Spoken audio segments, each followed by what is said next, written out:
साथियों, रामचरित मानस के द्वितीय सोपान अयोध्या कांड में हमने चौपाई संख्या 252 जो है वो कर लिए थे और अब जो है हम आगे 253 जो है उस पर चर्चा कर रहे थे।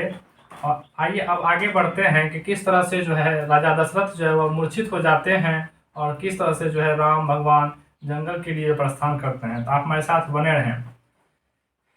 तने मातु पितु तो सनेहारा, दुर्लभ जननी सकल संसार। हे माता, माता पिता को संतुष्ट करने वाला बेटा संपूर्ण संसार में दुर्लभ है।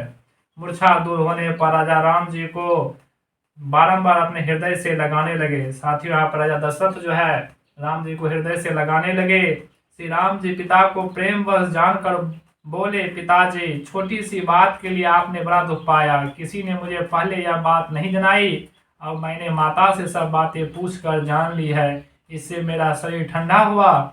आप चित्त से प्रसन्न होकर आज्ञा दीजिए। हे पिताजी, धन जन्म जगते तल तासो, पिता ही प्रमोद चरित सोनि जासु। धरती पर उसका जन्म धन्य है कि जिसका चरित्र सुनकर पिता को अत्यंत आनंद हो। चारि पदार्थ करे तलता के, प्रिय पितु मातो प्राण समझा के।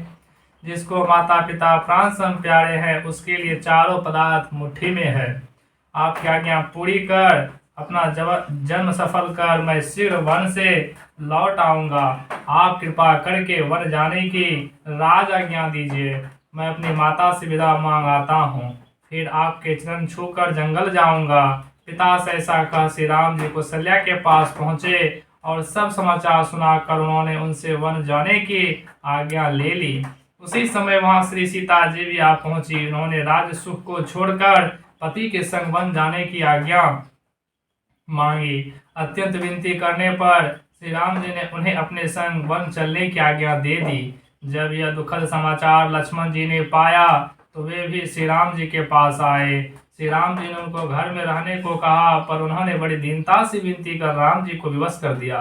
राम जी ने कहा, अपनी माता से आज्ञा लेकर मेरे साथ वन को चलो। लक्ष्मण जी ने अपनी माता सुमित्रा के पास जाकर श्री राम जी के संग वन जाने की आज्ञा मांगे। रानी सुमित्रा बोली, गुरु पितो मातु बंधु सुरसाई, सो यही सकल प्राण की नाई। गुरु पिता माता भाई देवता और स्वामी इन सबों की सेवा प्राण के समान करनी चाहिए। साथियों, यहाँ पर माता सुमित्रा जो है लक्ष्मण जी को उपदेश दे रहे हैं। राम प्राण प्रिय जीवन जी के, स्वार्थ रहित सखा सभी के। श्री राम जी तो प्राणों के प्रिय, जीवों के जीवन और सबके स्वार्थहीन मित्र है। पूजनीय प्रिय परम जहाँ ते, सब मानहि राम के नाते। परम पूजनीय जहाँ तक जो कोई है सबको राम के ही नाते मानना चाहिए। पुत्रवती जुवती जग सोई, रघुपति भगत जासु सुत होई। संसार में वही पुत्रवती है जिसका पुत्र राम के श्री राम जी का भक्त हो, उनके चरण कमलों में प्रेम हो। ना तरो बांझ बल अबाधि बयानी, राम विमुख सुत ते हित जानी। यहाँ पर सुमित्रा माता जी कहते हैं कि पुत्र अगर राम के चरणों में प्रेम ना करे, उनके जो भक्त ना हो, तो उससे अच्छा जो है बांझ होना माता को स्वीकार है। बांझ होना माता को स्वीकार है।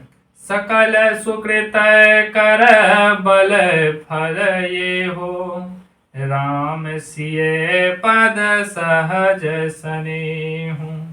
सब पुण्यों का बड़ा फल यही है कि श्री सीता राम जी के चरणों में सहज स्नेह हो। रानी सुमित्रा जी ने ऐसे सदुपदेश अपने पुत्र लक्ष्मण को देकर श्री राम जी के संग वन जाने की आज्ञा दे दी।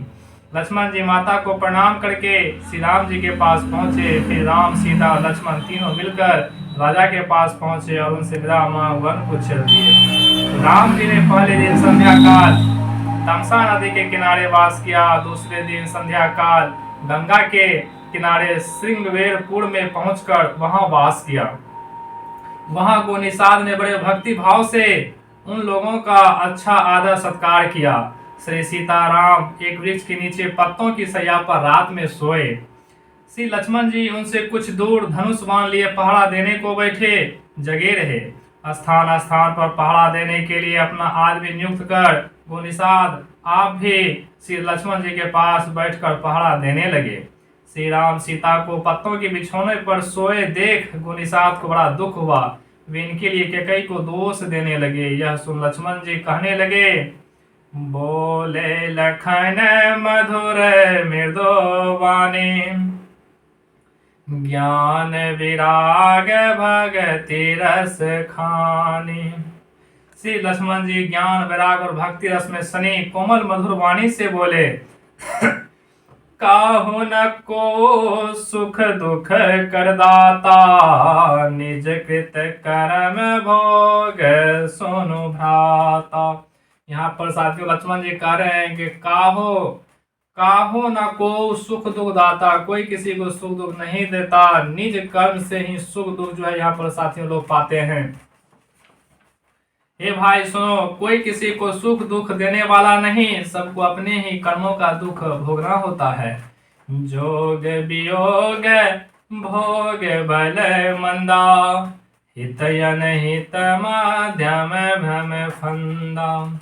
मिलना बिछड़ना, भला बुरा फल भोगना, मित्र शत्रु और मध्य सभी भ्रम के फंदे हैं।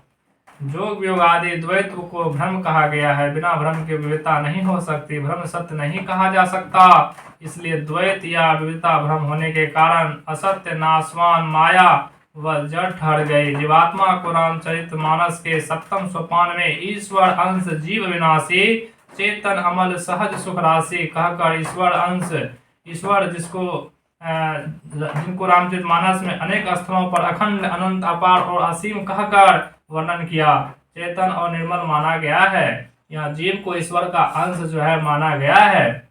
यहाँ पर इससे ऐसा ना समझना चाहिए कि अंश अखंड अनंत अपार स्वरूप अपने अंशी से टूटकर वह अखंड होकर भिन्न हो गया। अंश या अंशी से उसी प्रकार संबंध रखता है जैसे ढेव या तरंग का पानी के साथ। तरंग अंश और पानी अंशी है। जैसे कि लोमस मुनि ने काकभूषणी को ईश्वर के साथ संबंध दिखाते हुए कहा, सो तुम ताहि तो ही नहीं भेदा, बारी बीच इब गाव ही वेदा। इस सिद्धांत से एक दूसरा सिद्धांत निकलता है कि जैसे जल राशि पर की असंख्य तरंगों को तत्व रूप में एकता व अपृथत्व है, उसी तरह असंख्य शरीरों में स्थित जीवात्मा की एकता अपृथत्व है। साथियों अगला जो चौपाई है वो है, जन्म मरण जह लगी जग जालो, संपत्ति विपत्ति कर्म यरु कालो। जन्म मृत्यु संपत्ति विपत्ति कर्म और काल जहाँ तक संसार के जाल है। धरनी धाम धन पुर परिवारो, सरक नरक जह लगी व्यवहारो। धरती पर घर धन गांव परिवार स्वर्ग और नरक का जहां तक व्यवहार देख रहे हैं, देखिए सुनिए गुनिए मन माही, मोह मूल परमारथ नाही। जो देखने में आते हैं, सुने और मन में विचारे जाते हैं, उन सबों का कारण अज्ञान ही है। यह परमार्थ तत्व वस्तु पाने का नहीं है। इस चौपाई में जन्म मरण संपत्ति विपत्ति कर्म काल धरती घर नगर हृदय परिवार स्वर्ग नरक रूप सब तथा मन के कर्म आदि सभी माया के जाल और व्यवहार परमार्थ का रूप नहीं है। ये तो केवल माया के जाल है, ये दिखाया गया है। साथियों फिलहाल इस अध्याय में इतना ही। आज जो हम चौपाई संख्या 266 तक कंप्लीट कर लिए हैं। अगले के अध्याय में हम फिर जो है 267 से आरंभ करेंगे। तब तक आप हमारे साथ बने रहे, जुड़े रहें और चैनल को सब्सक्राइब जरूर कर लें। धन्यवाद साथियों।